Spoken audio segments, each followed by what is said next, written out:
Welcome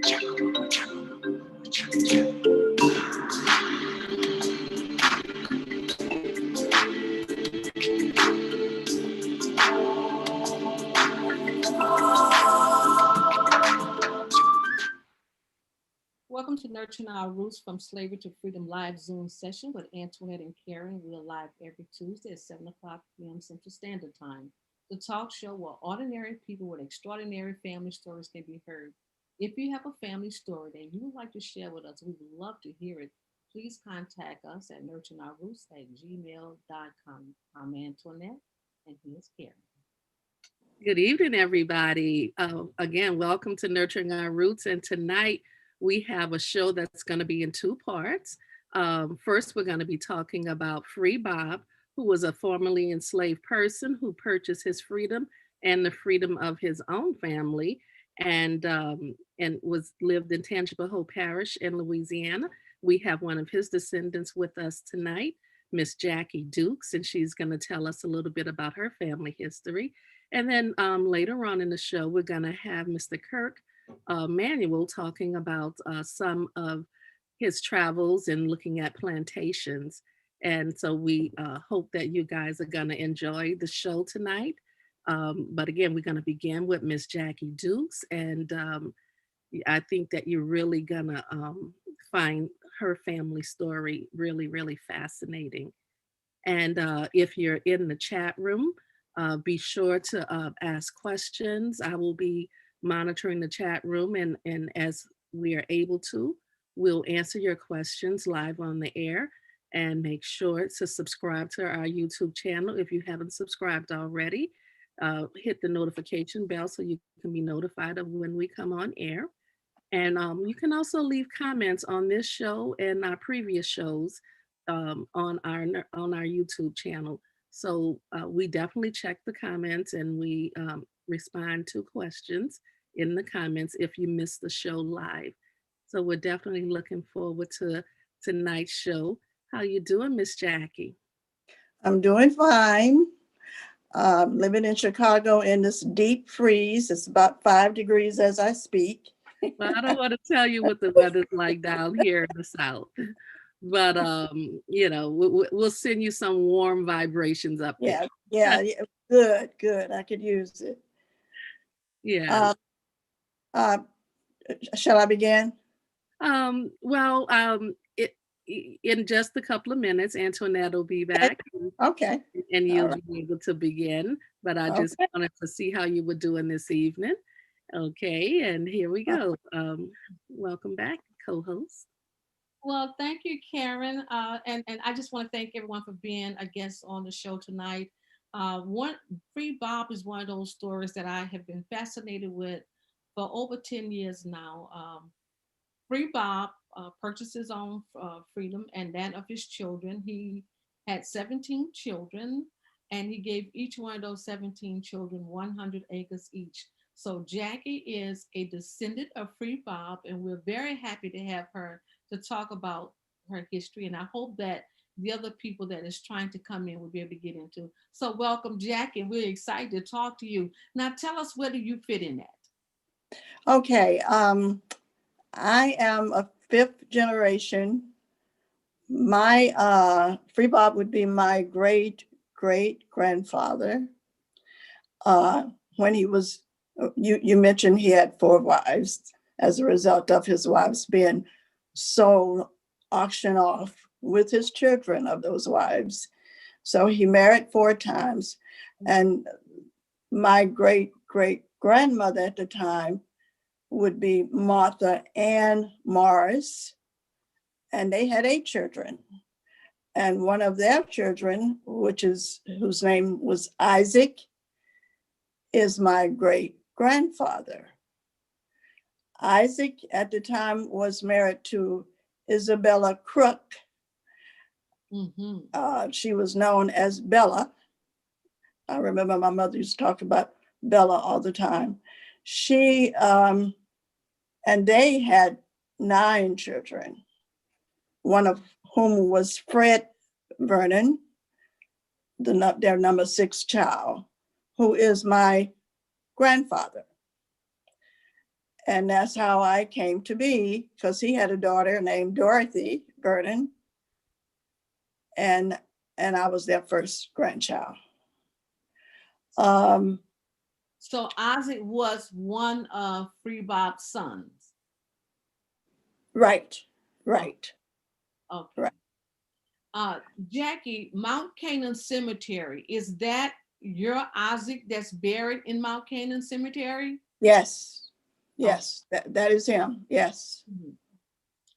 Yeah. Jackie, have you met any of the other wives' descendants of the other?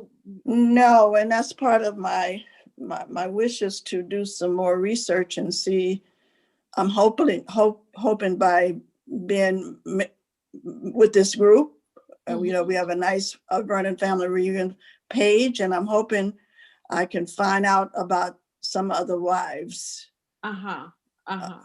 So I do not. I have not had anybody to tell me, well, my grandmother was whomever, because he had 4 wives, and I have their names here. Martha Ann was my great grandmother, and well, I had them written down, of course. Catherine was one, and Mamie, but I don't have the last names of those other 2. And Nellie, she was the first, and I don't have her last name. Okay. That's some research we need. This reunion right here, have you ever attended one of those family reunions for the Vernons? I was planned to attend the very last one, and I missed the first one. I didn't even know there was a first one. Okay. But there's so many of us. I know it's hard to reach everybody. But the last one, my husband got severely ill in the hospital, so I couldn't make that one. If there is another one, I truly hope that I can make it. Okay, yeah, because I would really like to see, and I was hoping that Charlene could have joined us tonight. I really would like to see that all branches meet together, because right. You know, although the 4 wives, but we're still talking about the one man. The one man. Who? Yep. The one man who is, and as far as genealogy is, women are the carriers, but the man is deceived, and so all of these children, y'all have to meet. It's just you got to. We're all blood, and I would love to be able to reach the descendants of each of those wives. Yes. Yeah. And just recently we had planned to really recognize Free Bob for the contributions that he really left to your family. Vernon Town. Have you been to Vernon Town? You know what? I have not, but I have, but I was very little and young and didn't know what it was all about, because one of my father's sisters, her name is Martha Ann, after my great grandmother. And we used to visit her in that area all the time, but I didn't know I was in a town that my great grandfather started. I didn't know that.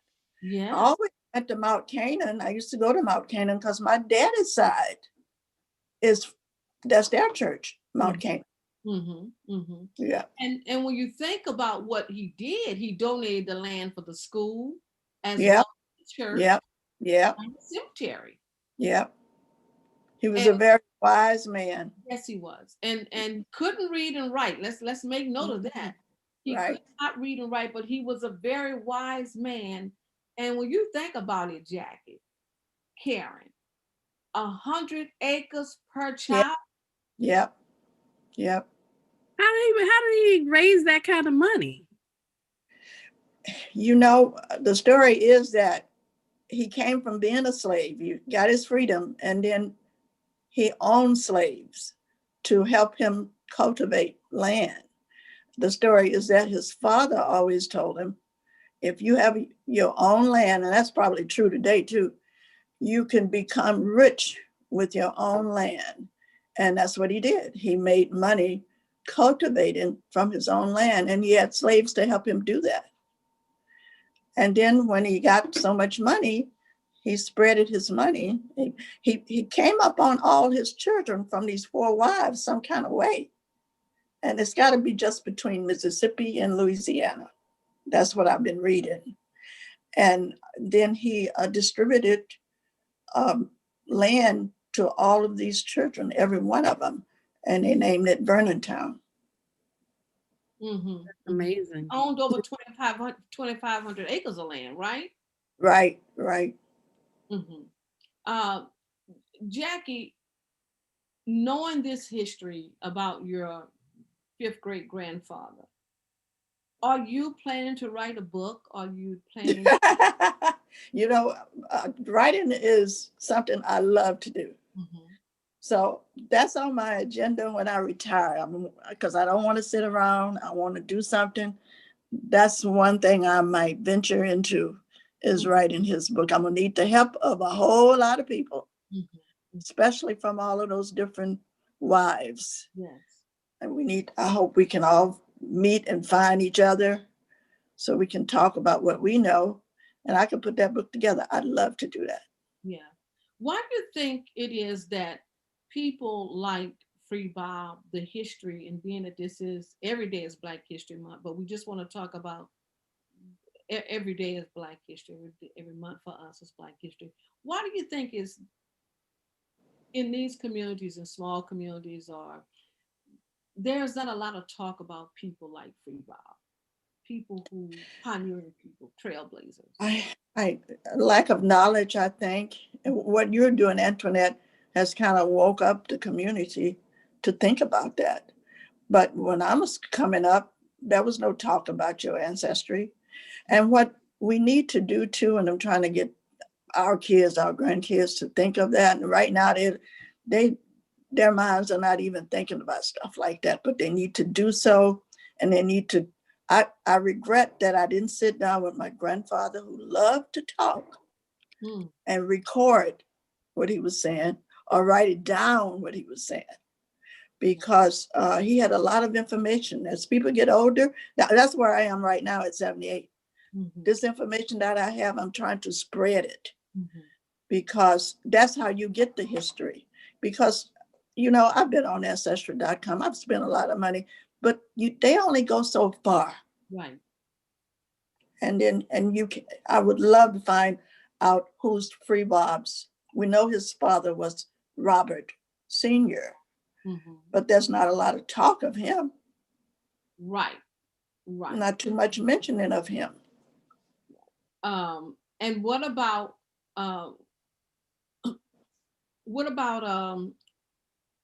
Free Bob's mother? Miss Brooker, Harriet Brooker, who would be my great, great, great, great grandmother. She's mentioned, so she must be documented some kind of way, but her husband, Robert Sr., wasn't mentioned. I would like to know when their birth, at least, you know. Right. I found her, she said her mother was born in South Carolina and that her father was born in Africa. So that was documented. Oh, okay. You did find that. That's good. That was some information there. And so in this photograph, who you're looking at your cousin Faradine and Glennis, who descend from the same lineage. Right. One of Free Bob's wives. Right. So these two are cousins. And so there is no distant cousin. There is none of that. Everybody is related, you know. And so most of the time the branches have gotten together and they have what they call their family reunions. But now we want to look at family reunions, one big family reunion with everybody. We're finally able to have Charlene to join us. And as soon as her audio comes up, she can join us to give us some more history as well. Have you met Charlene before, Jackie? No, I haven't. You haven't? Wow, this is beautiful to see right on Nurturing Our Roots. Two descendants of Free Bob is going to meet for the very first time. Right. As soon as she get her audio in, we would love to introduce you all. together Okay. as family. Okay. So Charlene, are you there? Or she's connecting to She's audio? still connecting. While Yeah. we wait for Charlene, I have a question. Do we know uh, who enslaved Free Bob? Who did he get his freedom from? No, I didn't see that documented. Well, he got his freedom from a man named Robert Vernon. And Robert Vernon looked like he was in Washington. He was in Washington Parish. Okay. Uh-huh. Karen, I'm gonna While we go on wait for mute. Charlene, I have a question. Do we know who enslaved Free Bob? Who did he get his freedom from? No, Oh, I didn't see that documented. Well, he got his freedom from a man named Robert Vernon. And Robert Vernon looked like he was in Washington. He was in Washington. Karen, are you there? I'm here. I'm here. It seemed like there was some feedback. Yeah. From what I know, that he got his freedom from a man named Robert Vernon, which was his father. He purchased his freedom from his father, Robert Vernon. Oh. And so Robert Vernon, I found his records in Washington Parish. So was Robert Vernon a white man? They had him listed as a mulatto. They Oh, didn't say white. They said okay. So he was a black person who owned slaves as well. well, and he ended up marrying Harriet. He ended up marrying Okay. Bob's mother. Okay, so that's where he got his name from. That's where he got his name from, his father. So Karen, would you all continue? Let me just try to get these comments up. Okay, yeah, no problem at all. That was definitely one of the things I was wondering about. So now I understand better that his father, because you said his father was Robert Vernon, but I did not realize that is who enslaved him. Right. And so a lot of times people will enslave their family members. And so and a lot of times that's for their own protection. So now the next step is to find out who enslaved Robert Vernon. Because if he was listed as a mulatto, then he was likely the child of perhaps the slaveholder. And so it's going to be, so that's some research to do. And the fact that he was able to get his freedom means that there may be some more documentation that you could find about Robert Vernon and how he became free. Charlene? Yeah, I just got on. Yes, how are you? Welcome. That's okay. It's better late than never. Yeah. Welcome, Charlene. Charlene, I would like to introduce you to your cousin Jackie. Okay. Hey, Charlene.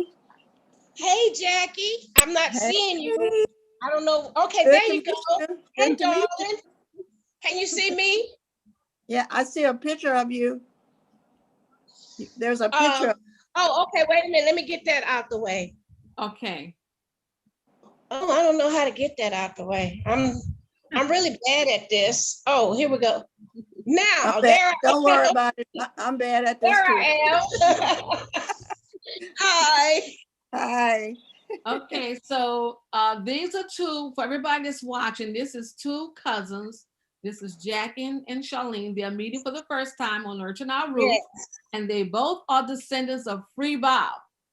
So Charlene, why don't you tell us about your connection, please, to Free Bob? Okay, Free Bob is my great-great-grandfather. His son, Robert, Reverend Robert Vernon, was my mother's grandfather, was my grandmother's father. Reverend Robert Vernon was my grandmother's father.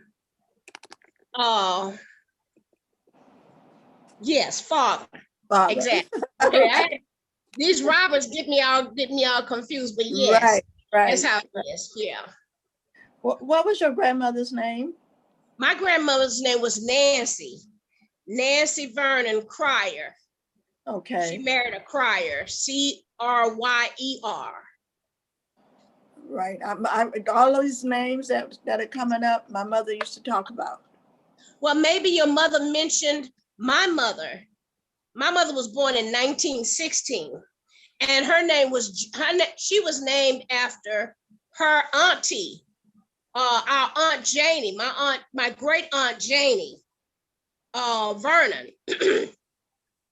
And so my mother was Janie Ennis, and they called her Little Janie. Okay. Okay. That may be, a closer Right. reference. I know these last names that she used to warn me about when I would say I met a new boy, and she would say, "Oh no, that's your cousin." Oh yeah, that happened to me in California. Yeah. Charlene, can you stabilize yourself a little bit, because it's moving around a lot. Oh, okay. I was trying to get it stabled on something and I'm not. I got it in my hand. I'm sorry. Okay, yeah, you got to stabilize yourself, Oh, please. how about that? I Yeah. can make it like that. Okay, that'd be great. All right, so this is really good. Now, what we would like to do is really, ladies, is collaborate on the bigger story about Free Bob, because this is the only way that history will be told if we can collaborate. Right. And I think at this time, now that you all have met two different wives, one of the four wives, now you have to get somebody from each wife to connect, where everybody come together. Right. Because Free Bob had 17 children, but we don't know it was never distinguished who their mothers were. Exactly. Uh-huh. Right. You told me that story before, Charlene. You said it was no such thing as outside step, nothing. Have children, like half brother or sister or anything like that. No. Mm-hmm. So I just want to say that we're very happy that the Vernon, when the family reunion come up again, whenever we come out of 2021 and we can get back to some type of normalcy, Jackie said that she only went to Vernon Town when she was a little girl. She had not been there prior to that. So that was Right. okay for y'all to tour around. Around what time? What year was that? I was, I want to say, I was born in 43, so I want to say about maybe 1950. I used to go to my auntie's house a lot, and I didn't know if there was a Vernon Town. Who was your auntie? A Martha Ann. Okay, Martha Ann's mother was named Martha Ann. Isaac was my great grandfather. Who was Isaac, yours? One of Free Bob's children. Okay, Isaac. Okay. Isaac is also buried in Mount Canaan. Right. Yeah, that's the Griffin family, because I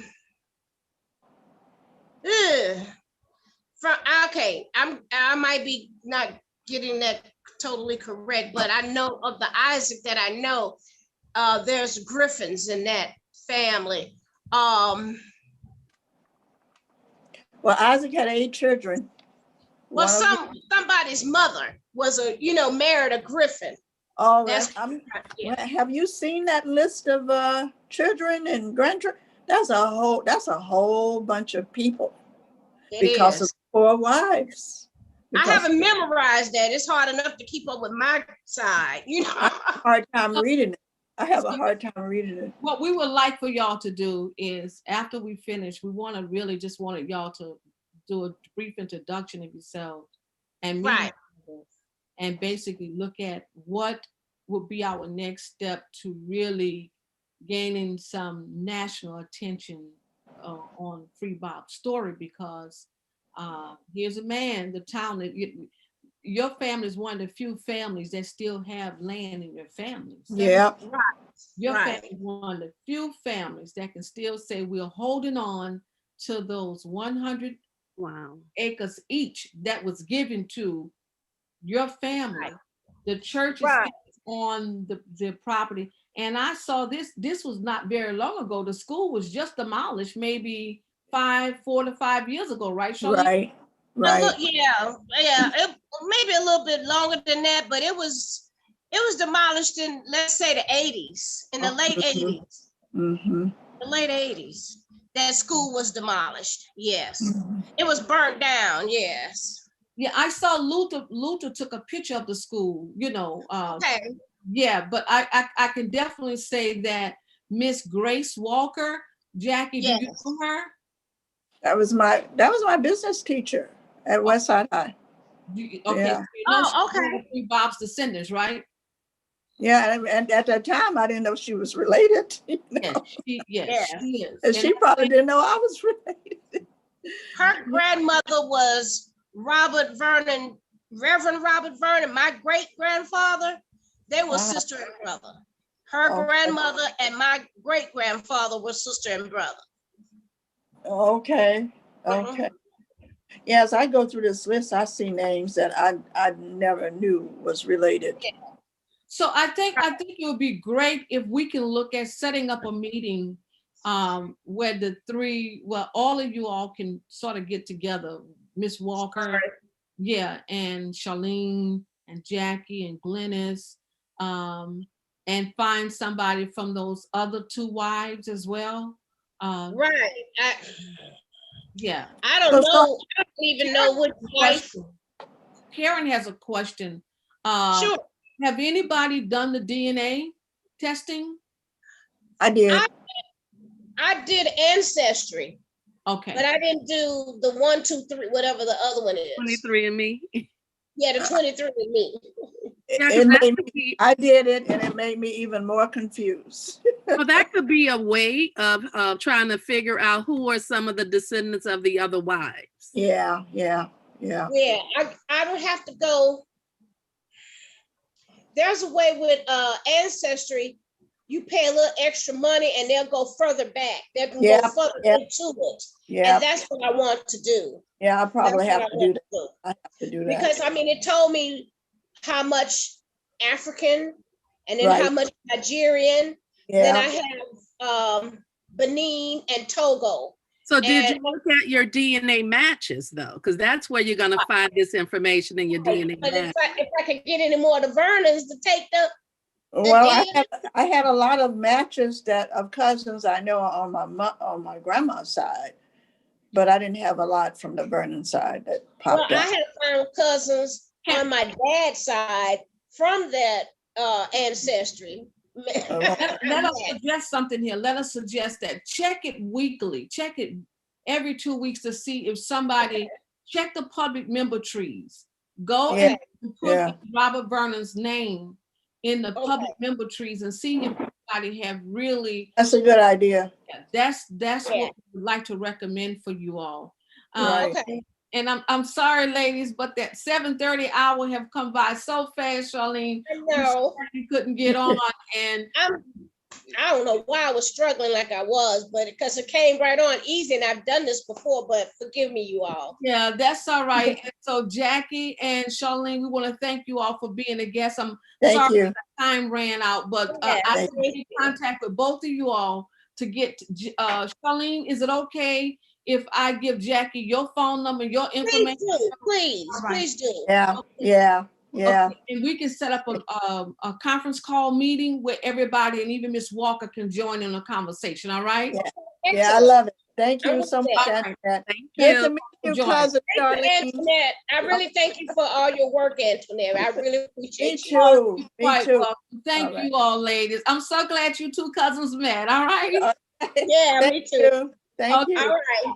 All Bye-bye, right. everybody. Good night. Good Good night. night. Karen, isn't that just beautiful to see two cousins meet for the very first time? It's just amazing Absolutely. to see how beautiful that is. I love it. I love when I'm able to see that it sends a little chill through my body every time I see it.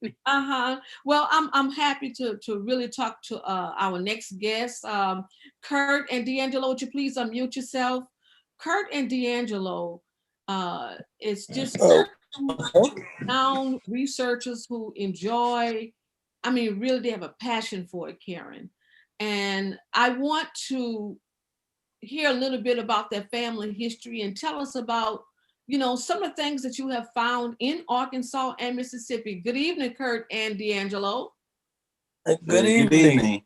How are you all doing? We're doing fine. How are you all? We're doing fine. We're doing fine. Kurt, tell us about where's your family history connected at?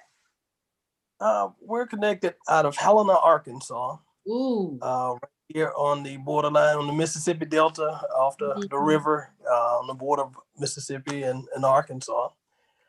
My family grew up on, my mom and dad grew up on the Pillow Plantation, which my grandfather and grandmother and my mother's mother and family grew up on the Pillow Plantation. And I'll give you a little history about the Pillows. Gideon Pillow was a Confederate brigadier general in the Confederate Army. And excuse me. And Gideon Pillow is famously known for the massacre of 239 African-American Union soldiers in Fort Pillow up in Henning, Tennessee, which is the birthplace of Alex Haley. Yes. But yeah, and my family grew up on there, and my grandfather broke the generations of family being on there when Pillow wanted to whip one of my uncles for stealing some peaches. And he told him, if you whip my son, ma'am. Where did he get the peaches from? The Pillows had a peach orchard. They farmed cotton, soybean, wheat, had peaches and other things. He just picked a peach off the tree? Yes, he picked a peach off the tree. And he wanted to whip him for that? And wow. He wanted to whip him. And my grandfather, Reese Bailey, you didn't touch his kids.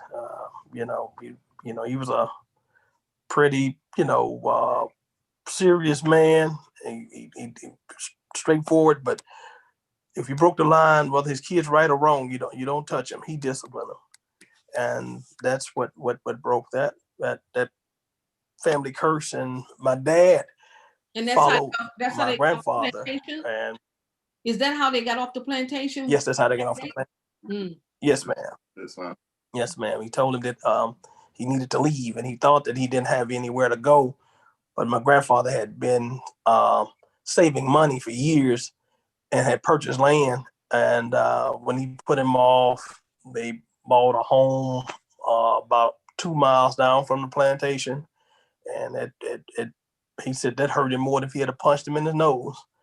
To see that, he had, had seen that day coming, because it thought that they would forever be dependent on them.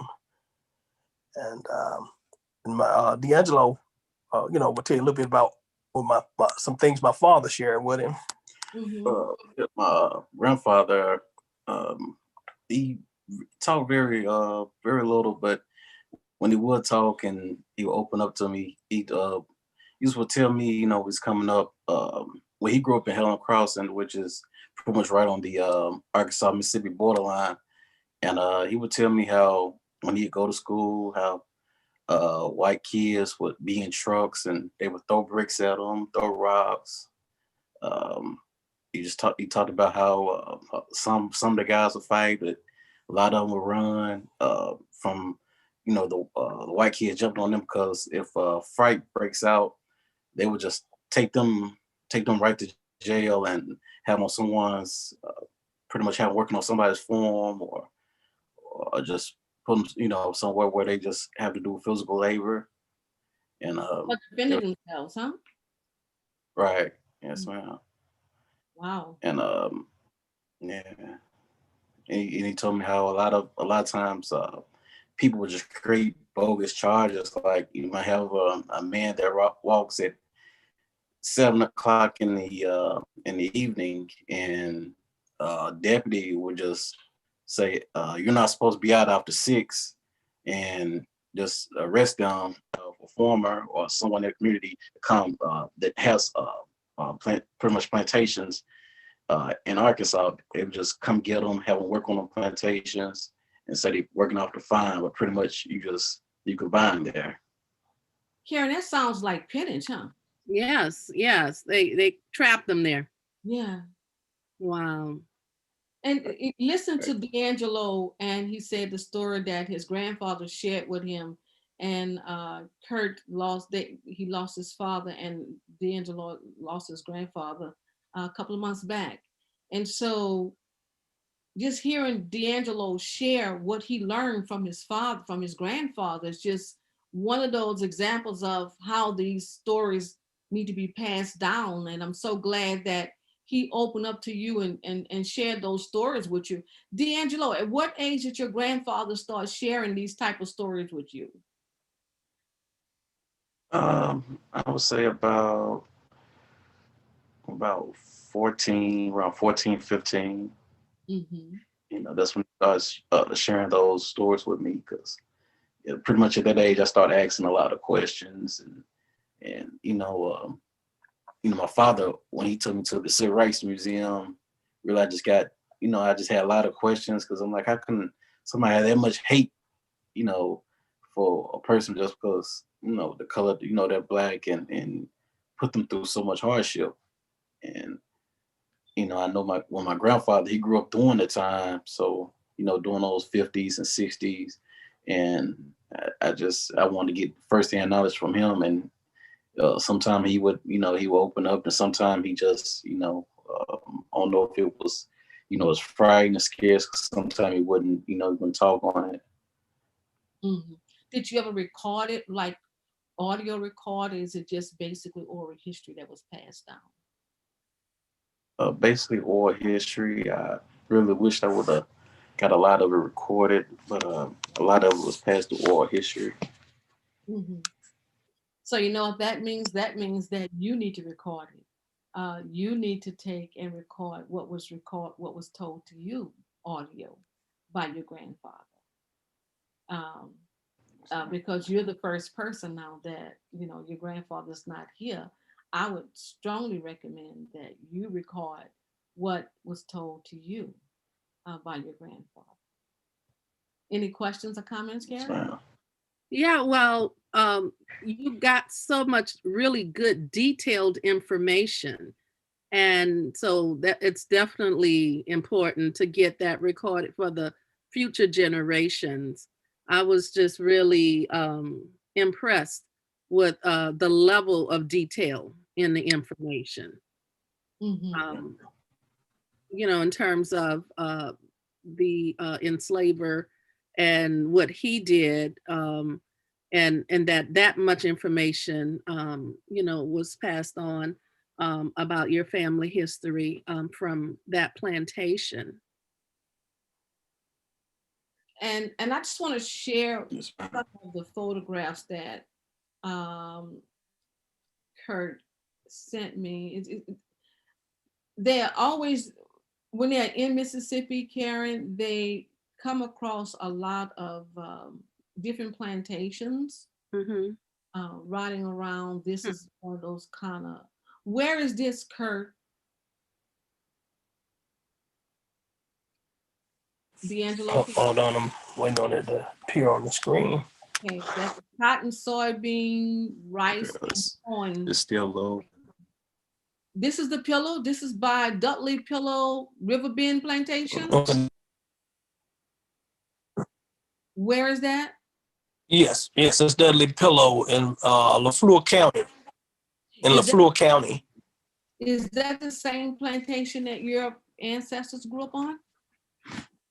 Is it, or it's a different one? No, that is, but he's actually no, it's different one. They're actually related. Oh, they related. Those pillows, because when they yes when they segregated the schools, the pillows donated land to build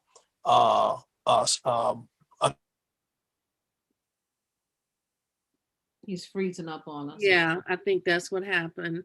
Mm-hmm. Okay, you're back. Uh-huh. Okay, okay, I'm back. I'm back. Yeah, this is actually in Arkansas. The Dixie Plantation. This one was established in That 1960. is in Monroe County. Is that 1964? That, Yes. that is 1964. And it was established. 1964, yes.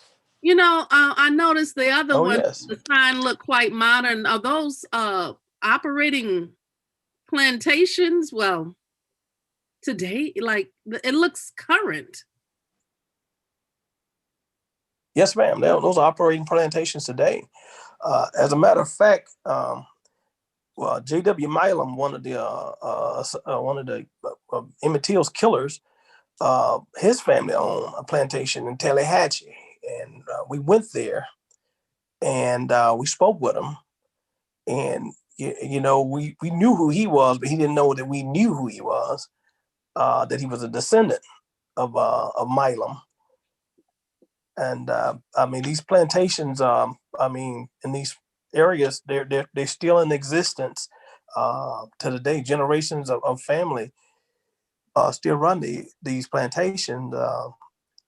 Like, you know, when we do research, we research Confederate history, because it's pretty much like when you read the Bible, you got to know Satan in order to know you know, what you're dealing with.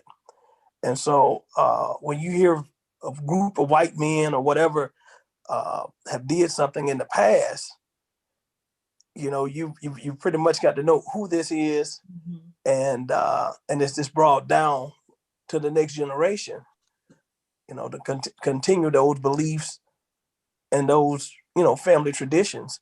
And still in power today, because a lot of those families are still in political power as well as economic power. Mm-hmm. Yes, yes, ma'am. Yeah, you So Kurt, could you explain to us, if someone was driving by a plantation and they probably would be looking for like a lot of those shiny houses, would it be houses? Would it be trailers? What apartments? What would it look like today? Operating plantation. it would be some still look like time has never changed, and some of them are more modern, like you say.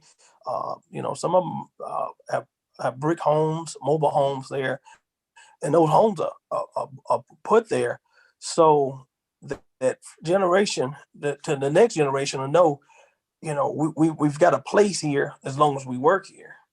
Mm-hmm. And you know, that's pretty much was one of those things, you know, we've discussed for us, like we'll keep you in debt, and you know, they'll never own it. You know, they could buy $8,000 mobile home, put it in there, and let a family stay in there. You may have 2-3 generations of families who may have, you know, fixed and patched up this old trailer, and then eventually, when they get too ran down, then they'll, you know, either buy a new trailer or maybe even build a house. And what So, they so, so Kurt, they would, multiple families were living at that trailer over the years, as long as the families just changed out. And Yes, ma'am. the conditions are not good. I've seen some of those trailers. Yes, ma'am. Even my family, my aunts and uncles who grew up on Long Lake Plantation. I think I've sent you a picture of that too. Mm-hmm. They lived in shotgun houses, and then eventually, when the shotgun houses became unrepairable, then you get a mobile home to continue to keep them on the plantation. But you have to work And on that plantation. yes, Do ma'am. they Yes, work ma'am. off? You can stay in there. But long as you work, long as you stay there, you got to do some work on the plantation. Yes, ma'am. Yes, ma'am. Whether you man or woman, and even the children. I mean, you're going to chop cotton in the summer, or you know, be the yard guy, or just whatever he wanted you to do is basically what you're going to have to do. It's just a modern day form of slavery. And it's been generations like that of family members in those conditions. Yes, ma'am. Yes, ma'am. I uh I have an article. I'll send you. I don't know. I think I sent you a copy. I may have sent you a copy. But in 1939, they arrested a wealthy landowner in Phillips County for having slaves. And basically, once we did some research into it, it was political. He had got into it with another farmer who wanted his property, and the farmer conspired and used the political power to have the man arrested and expose him, for what he was. I mean, So which was, he had you know, illegal. He had people held in Pennage. yes, ma'am. He had people held in Pennage, Somebody reported him. and that went on for generations. Wow. Yes, ma'am. There was another white farmer who wanted the property. It was a dispute they had, and that's why he used his political power to have him arrested for that. Even though, from what we've gathered, that farmer was practicing the same thing.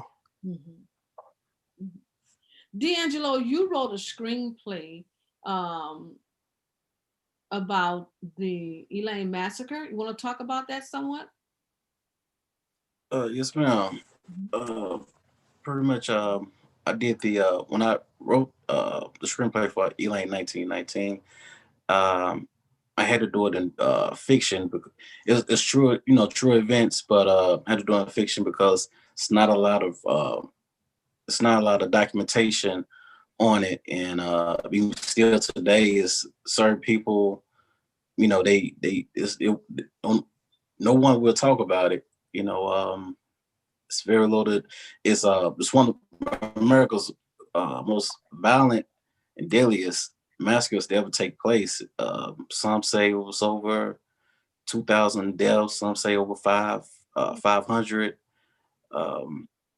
But it was part of the summer of the bloody summer of 1919, and where riots was happening in Chicago, Kansas. But this was one of the most deadliest, and it started at a church in Hoop Spur, where a group of black farmers were planning on selling their cotton to another going through another outlet to sell their cotton in Little Rock, and pretty much the white farmers in that community thought that it was uproar. The blacks in the community was have uproar, and but pretty much when they sent the deputy out there, and the Senate there was a descendant of a brigadier general, he winds up getting killed at the church, and that's when people from Oklahoma, Mississippi, Tennessee,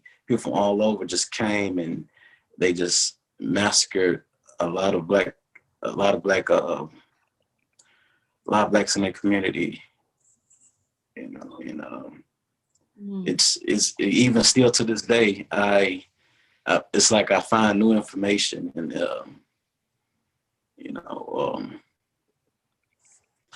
about different families and different bodies, different bodies popping up in Stuttgart and different counties during the same time that was in Arkansas. And I also read that during that time they had a He froze again. He'll be back. Yeah. That's something when you three perpetrators. Go ahead, D'Angelo. Okay. Yeah, they said they had a thing where if 3 perpetrators participated in a hanging of a black person, then that's what they called a lynching, and that happened for years. So it's a lot of lynchings went on here in Arkansas that hasn't been documented. And then this is Phillips County is the most lynched county in the nation. Right. Wow. Yeah, and the first litigation of civil rights came from the massacre, Moore versus Dempsey. That's when the Supreme Court ruled that African Americans had due process in the court. Scipio Jones, who was a wealthy attorney from Little Rock, a black guy, African American, he risked it all to save his people. He had to stay at different houses and locations because they wanted to kill him.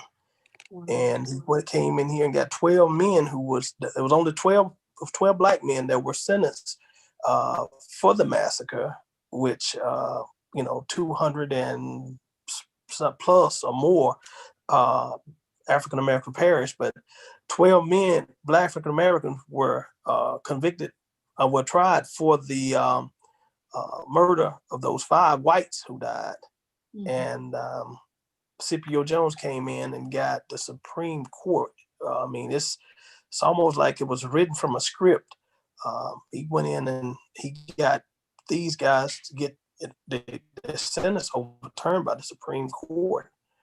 And it was that massacre is what gave NAACP during the Martin Luther King, civil rights movement.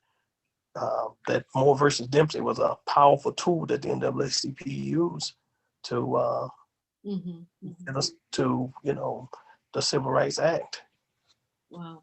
Karen, you want to go ahead and Yeah, I just want to acknowledge all of our live viewers. We know that for some reason the live chat is not working. Last week that happened, but it started working near the end of the show. So I'm hoping near the end of this show, it'll start working again. But I just want to acknowledge and thank you guys for viewing. Thank you, Karen, and thank all the people that's listening and viewing the show tonight. I just want to say that the title of the show, Nurturing Our Roots from Slavery to Freedom, when someone is researching their family history, the very families that D'Angelo and Curtis talking about right now, someone will connect themselves to that family history, want to know what happened to my family members. Those 12 men had families. They had brothers, they had wives, they had children, they had, some probably even had grandchildren. And to know that, when you research your family history, you never know what you will find. It's like when you put your hand on that door and you open that door, you don't know what's behind that door. And everybody may share some of the same experiences, but then there's a lot of different experiences that each family or individual will go through. And so D'Angelo and Kurt, I know that you all send me a lot of photographs. You send me a lot of newspaper clippings. And I know that after I read what you all have sent to me, I don't know how you can sleep at night, because some of this is very hard when you are reading about the lynchings and you're reading about the murders and the massacres that took place. But when you are researching your family history, you just may find those things. Karen, you want to comment on that? Absolutely. And people should recognize that those court cases, those are great records that where you can find your ancestors. With that many people being lynched and the fact that there was a court case, you could definitely read through the transcripts of the court cases, and you would be surprised the connections that you'll find to family members. This is really, really good information. Do you guys plan to have it somewhere like on a blog or, all the stuff that you're sharing, just so that it's out there for a wider audience to see? Or a website or something? Yes, we're planning to, we're planning on doing it in, shortly to get it out, so people, because it seems like now you got a generation of young people who are just starving and want this knowledge of what happened, and that they want to know, they want to know. Absolutely. And I think putting it out on a website or a blog or something is a good way to preserve it. You're always talking about preserving information, Antoinette. So yes. And Kurt and D'Angelo, we really want to thank you all for coming on and sharing that information with us about your family history and just whatever you've come across. Thank you all for sending it to Nurturing Our Roots to us to really talk about it. And we would love to have you all to come back on anytime you find something that you want to talk about, please, just send me a text or email and say, hey, look, we would like to come on and talk about this. We found something, you know. And so thank you all for being a guest here on Nurturing Our Roots. Thank you, guys. Thank you. Karen, that is some extensive research that both of them have done, It's a lot. I know when I'm doing that type of research that Kurt and D'Angelo are doing, you take it to bed with you, when you find that this happened to individuals, this happened to, your grandparents, children, and, women and the elders in the community. It hurts. It really, it hurts. Yes, and I Yes, know it we does. don't like to look at some of the painful things such as Confederate history and that kind of thing, but we may actually find evidence of our ancestors in that history. That's right, right. So we want to just really commend both of you all for being brave enough and daring enough and passionate enough to really keep researching and sharing. So we look forward to whenever you get your blog or whatever it is that you're going to, share your information. We'll be happy to help you disseminate that to the public. And thank you all for being a guest on the show today. Okay, all right. Well, thank you. Uh-huh. All right, and we want to thank you all for having us, and we want to thank you all for what you all do for the community as well.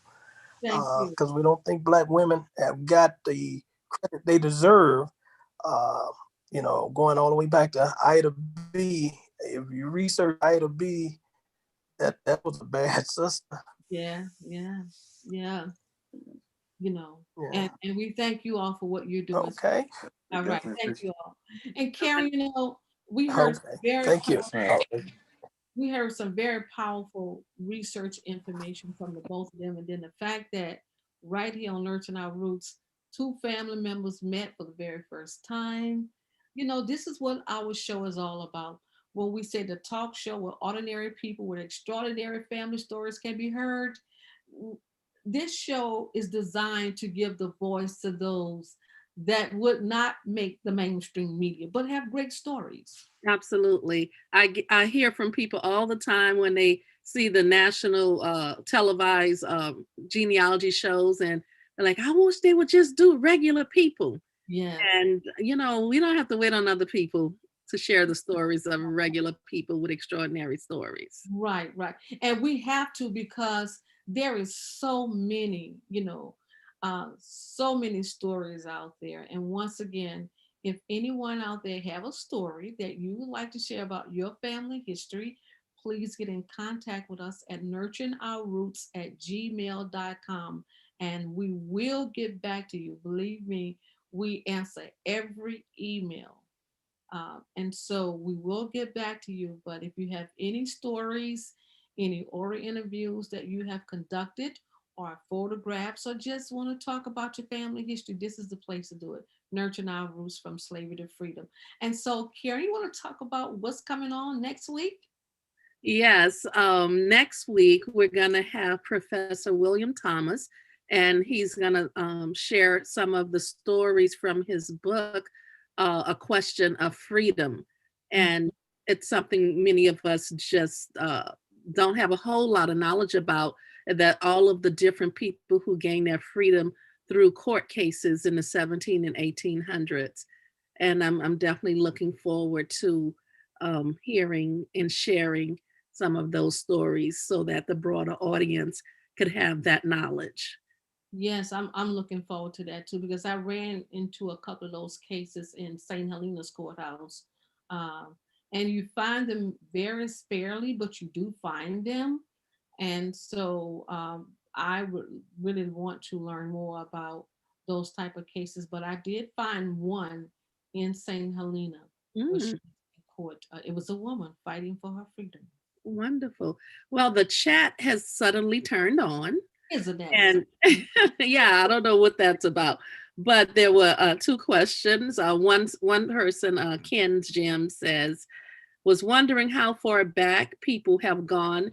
I guess he means in terms of researching history. Yeah, I guess for the most part, I know that as far as our family, I have gotten back to the early 1800s. And when I say early 1800, like 1800, 1790, in that area, that's the furthest I have been able to go back on all sides of my family. And on my husband's side, because of the Jesuit records, I've been able to go back into the mid 1700s. That's And good. and then with some of the European ancestors, I've been able to go back into the 1500s. I was about to say, yeah. You Yeah. know, when you go on Ancestry and then when you find that there is any European connection and you look at their family genealogy, you will see that their family genealogy go back to the 1500s. We are really, I guess, can count ourselves sort of fortunate if we can go back to 1800s and find our family history. But prior, and not to say that it's not possible, I guess it depends on the plantation, the owners, the transactions, and how in depth that person want to go. But Alex Haley definitely showed us that it was possible. And I think that if people realize that they can get information from probate records, Mhm. plantation owner records that are oftentimes donated to universities, Mhm. they may be able to find documentation of their ancestors going back definitely into the early 1800s, if not prior to that. Right. We have a couple of more questions. Mhm. One is, how much do you charge to look up folks' history? Oh, Uh, that's a question that can't be answered because it's a tedious process. And certainly, once again, why don't you email us at nurturingourroots@gmail.com and we can consult with you and set up an appointment to talk to you about that at a later time. But certainly, it's a tedious process. And I always tell people, um, it's not something that can be done overnight. Now, you may find what they may have on Family Search or Ancestry, but at one time or another, you have to go to the places, the place where your ancestor was held at. So certainly, it's something that we need to consult with you about. Mhm. Absolutely. And I'm not sure of the specifically what Ken is talking about, but he says, was those dates connected to a port city? I don't know if he meant if those plantations were connected to a port city from you know, Kirk, when Kirk and D'Angelo were on. I'm not sure if that's what the question is, but I remember them saying it was along a river. Uh, yeah, yeah. So I really don't know. I would imagine so because the Pillow Plantation was a very large plantation, and mhm. so it was along the river. Yes, yes. Mhm. So, okay. Well, and then one last one. Oh, it's just a comment from Ken. 1790s time frame. Were you able to connect to local tribes in states like Georgia, Florida, and Alabama and Louisiana? When he said local tribes. I think perhaps where they brought slaves into these places. Um, my our ancestors came with the families, so they had to get a passport to pass through a lot of the Creek nations, the Indian nations. They had to get a passport, so we didn't connect to anybody that was already here. And certainly, I do want to say something about the terminology that we must understand, because I hear scholars say this a lot too, and some historians, slaves, the enslaved, because I hear people say they got slaves from Africa. They did not get slaves to Africa. They got people who was kidnapped and sold into slavery. Now, mind you, this was a community of people. This was people that was going about their everyday business, just like we would be going about our everyday business, and someone come and kidnap us and sell us off into slavery. Well, I wasn't a slave before, you wasn't a slave before, but we was forced into slavery. So we need to be very clear on how we use the terminology slavery. It's enslaved people when they got into North America and the diaspora. And one last question from N. Dixon. Do you Mhm. know anything about Shibuda, Mississippi, and the lynchings in 1918? I know of the lynchings that took place in 1942 with the two young men that was held in prison. Yes, I know about Shibuda. And if you're talking about Shibuda, I know you're talking about that red water that comes out of the fountain there too. But Kurt and D'Angelo took me to Shibuda last summer. I went there twice. That's still a very eerie place to me. You know, we went near the bridge where the lynchings took place, but Shibuda has a very dark history and a very haunting history. There's a lot of unresolved um, issues that circulate around the town of Shibuda. Okay. Mhm. Um, and I think Ken was talking about some of the Native American tribes, such as Creek, Seminoles, and Blackfoot. And I think we got to do a show on Native American Yeah. ancestry. Uh, not my, no one on my family side except for one of my ancestors on my grandmother's side, Amanda Breland. Uh, her, but we haven't had enough concrete information about it to really make an educated, discussion on. I don't like speculations. I like proof and documents to see. But I have never connected to anything on the Harrell side outside of being Caucasian and African descent. So that's how the mulattoes came in, but nothing to do with the Native Americans, the Choctaw Indians. That was basically in this area. I have not connect the family to any of those nations of Indians. And because I was able to test my great aunt's DNA, and she showed up as having Native American ancestry. Mhm, As I go through her DNA matches, mhm, I'm seeing some of the connections to certain locations, but mhm, also people who have Native Americans listed in their family trees who are DNA matches. So mhm, I've started tracking all of her DNA matches that have Native American ancestry. mhm.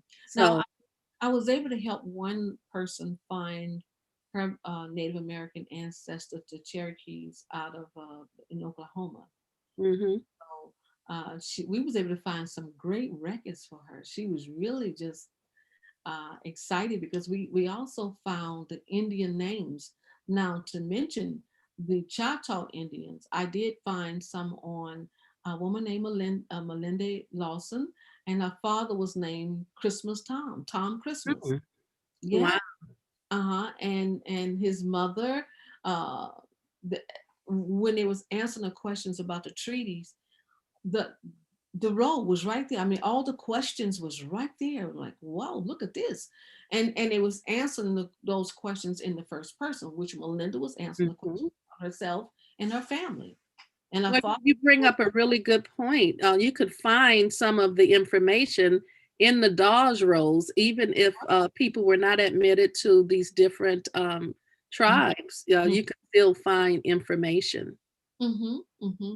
And so we just have to have that quest for knowledge of self, and not just this month, but every month. But there's emphasis that's put on this month. And so I just want to thank everyone that want to, that's sharing, and especially those that's watching us. Thank you all for watching the show. And we're so sorry that the questions come at the end, but that's okay. We'll be here to answer those questions to the best of our ability for you.